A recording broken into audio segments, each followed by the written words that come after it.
Doma Sports Talk worldwide with some news from the world of boxing. So y'all know what time it is. You ain't in a rush to get concussed. Now damn it, I got some hoops to watch, right? In the world of boxing, things are going on. It's the same stuff all the damn time. We're gonna talk about a little bit of heavyweight real quick, right? And probably something that irks me. But this is not really. We got a heavyweight two-time champion, you know, Anthony Joshua, who wants to have his rematch against Oleksandr the Legend Usyk, right? And my man Anthony Joshua wants his rematch, right?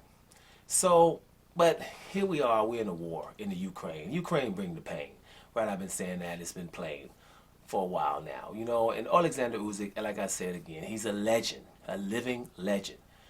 Because he goes to everybody's backyards and beats their butt in their backyards, and no one else does in boxing. If their name is not Julius Indungo, all hail Julius Indungo. Only difference is Indungo didn't become undisputed because he went to his after beating your boy Troyanowski in Russia and beating Ricky Burns in Scotland. He wanted to go to Nebraska to fight Terrence Crawford, and Terrence Crawford's the best fighter on the planet. So he lost that fight, but damn it, he tried. So all hail to Julius Indungo. His career is probably over now, but he was trying to be great, and you don't forget that.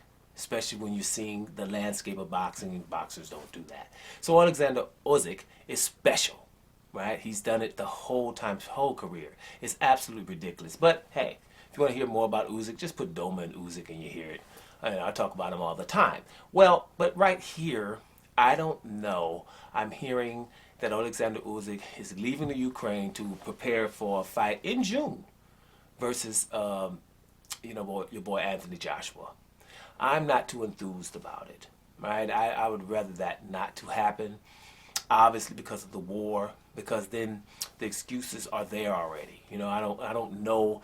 Oleksandr Usyk is a special person, special boxer, but I don't know if you can fully concentrate on things because while you're training and all that, you're getting news constantly from your home, and there's a little fear of what's going on back at home. I don't know if you can focus on a fight.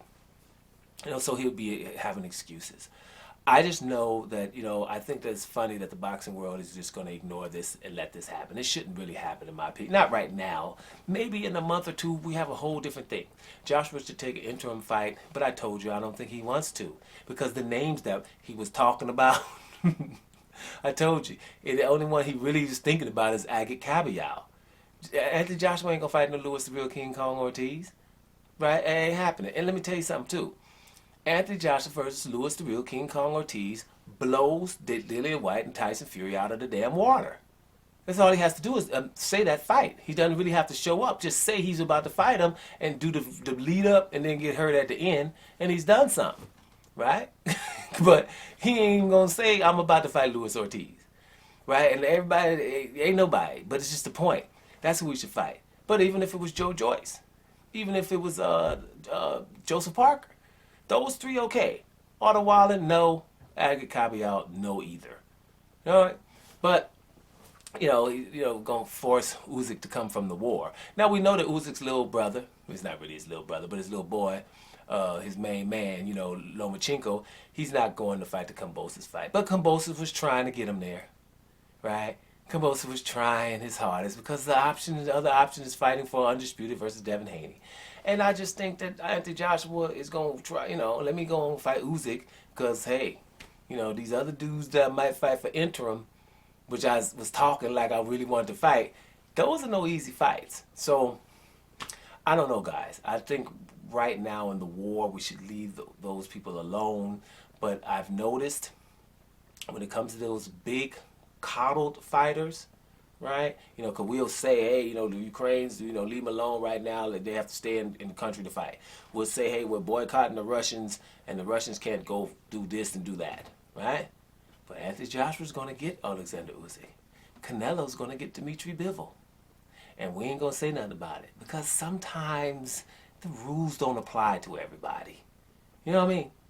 But I'm going, y'all, I'm going to leave it at this. My point about this is that I'm just not too enthused.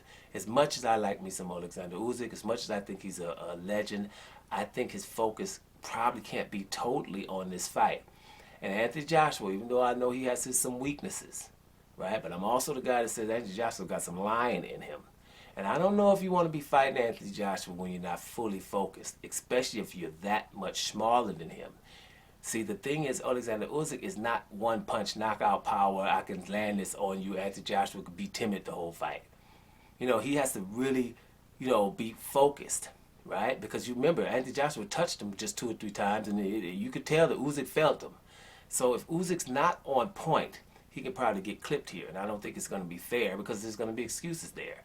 And I, for one, would damn sure make him for him because he's a legend. So I don't really want that scenario. I'd rather, Joshua get an interim fight, Usyk handle his business for another month or 2 months, look what happens there, and then maybe fight after Joshua has an interim fight. But hey, I don't never get what I want any damn way. So if it's the fight there, I'm going to watch it because Usyk's in it. Dome Sports Talk worldwide. And I'm about to here, y'all.